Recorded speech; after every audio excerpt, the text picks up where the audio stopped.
नमस्कार दोस्तों, स्वागत है आपका जितेंद्र की पाठशाला में। जैसे कि हम देख रहे हैं मध्य प्रदेश लोक सेवा का 2024 का मेंस चल रहा है। उनका हमने पहला पेपर डिस्कस कर लिया था, आज दूसरा पेपर था तो हम आज दूसरा पेपर देखेंगे।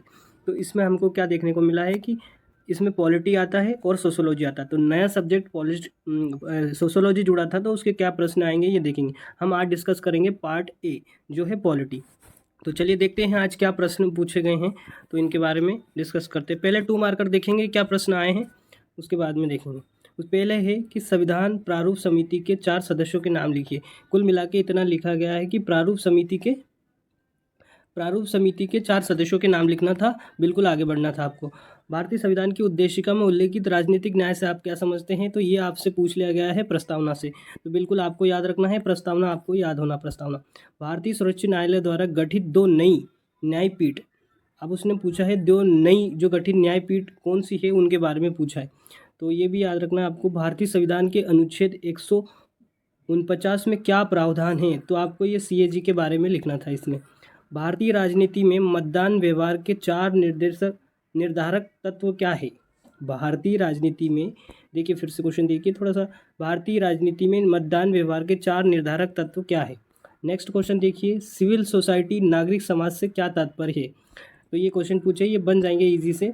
राजनीतिक सहभागिता का क्या अर्थ होता है, ये भी आपको अच्छे से बन गया होगा। उसके बाद में उन्होंने पूछा है सार्वजनिक वयस्क मताधिकार के 4 गुण लिखिए। जो आपका अधिकार है वोट देने का, उसके बारे में 4 गुण लिखने थे आपको। कौटिल्य के अनुसार दुर्ग के प्रकार लिखिए। कौटिल्य के अनुसार दुर्ग के प्रकार क्या है, ये आपको बताना था। नेक्स्ट क्वेश्चन है, 1 नवंबर 1956 को 4 विधानसभाओं ने आपस में मिलकर मध्य प्रदेश का पुनर्गठन किया। इन 4 विधानसभाओं के नाम लिखिए। जैसे कि उसमें लिखा था कि मध्य प्रदेश से क्वेश्चन आएंगे, तो बिल्कुल आए हैं। उसके बाद में राज्यपाल की स्वाविवेक शक्ति का उल्लेख संविधान के किस अनुच्छेद में किया गया है, तो आपको ये याद रखना है, बहुत फैक्चुअल है। पॉलिटी का पेपर फैक्चुअल आने लगा है, खासकर 2 मार्कर। केंद्रीय सतर्कता आयुक्त की नियुक्ति समिति किन से मिलकर बनती है, ये भी आपको याद रखना है। उसके बाद में इसकी अध्यक्षता कौन करता है, तो ये देखना है। नेक्स्ट क्वेश्चन है, मुख्य सचिव का कार्यकाल कितना होता है। फिर फैक्चुअल क्वेश्चन है, मध्य प्रदेश में पिछड़ी जनजाति समूह पर प्रकाश डालिए। तो इतना बताना था कि कौन कौन सी पिछड़ी जनजाति है, 3 पिछड़ी जनजाति बताना था। सबसे अच्छा क्वेश्चन है, लाडली बहना योजना के क्या उद्देश्य है। बिल्कुल एक प्रश्न आना ही था, तो आया है। उसके बाद में देखेंगे हम। नेक्स्ट है 7 मार्कर, जो 10 प्रश्न आए हैं, क्या पूछा है इन लोगों ने। तो पर्यावरण एवं महिलाओं से संबंधित राज्य के नीति निर्देशक सिद्धांत लिखिए। तो इन्होंने नीति निर्देशक सिद्धांत तो बोले हैं, सिर्फ आपको 2 कैटेगरी में लिखना था, एक पर्यावरण और एक महिलाओं और पर्यावरण के संबंध में बताना था। तो थोड़ा सा मतलब ऐसे कॉन्सेप्चुअल पूछ लिया गया आपसे। भारत में गठबंधन की राजनीति से संघवाद मजबूत हुआ। वैसे ही गठबंधन की सरकारें बनती आ रही है, तो इन्होंने यही पूछ लिया आपसे। एक राष्ट्र एक चुनाव के सकारात्मक प्रभाव का विश्लेषण कीजिए।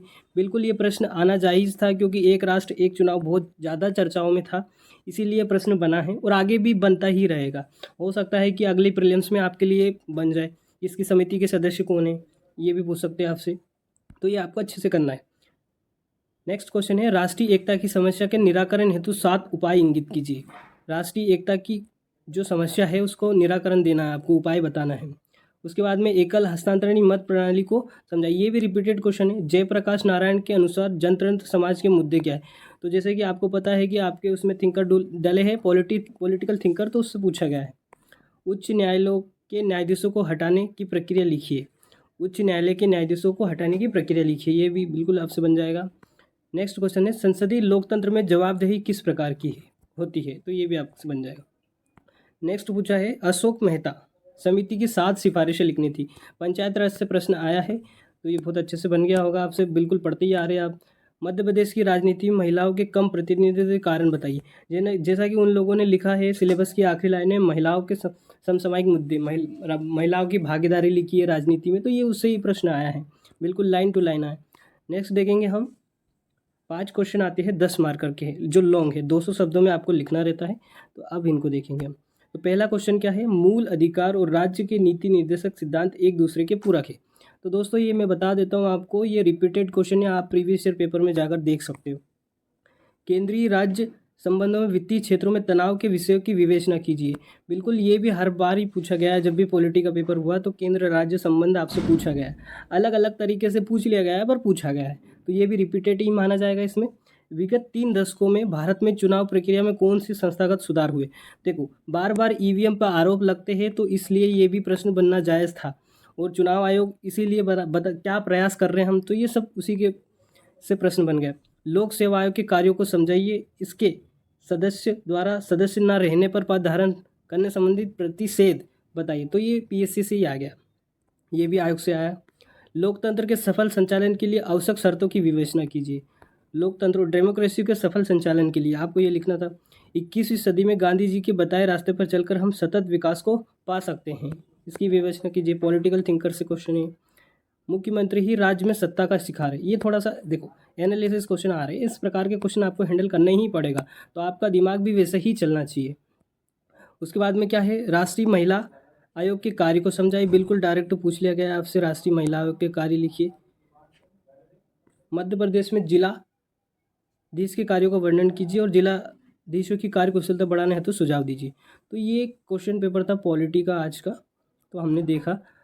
अगर आपको अच्छा लगा हो, देखो अब ये जो है कि आपको एक मोटा मोटा सा अंदाज़ा हो जाएगा कि 2025 में किस प्रकार प्रश्न पूछे जा सकते हैं, क्या प्रश्न आ सकते हैं और किस प्रकार के प्रश्न बनना चाहिए, हम किस दिशा में अपनी प्रिपरेशन को अच्छी कर सकते हैं। तो ये प्रश्नों को देखकर आप अंदाज़ा लगा सकते हैं। प्रश्न कहीं से बाहर नहीं आता है, सिर्फ आपको प्रैक्टिस करनी रहती है, तो आपको प्रैक्टिस ही करनी है अच्छे से।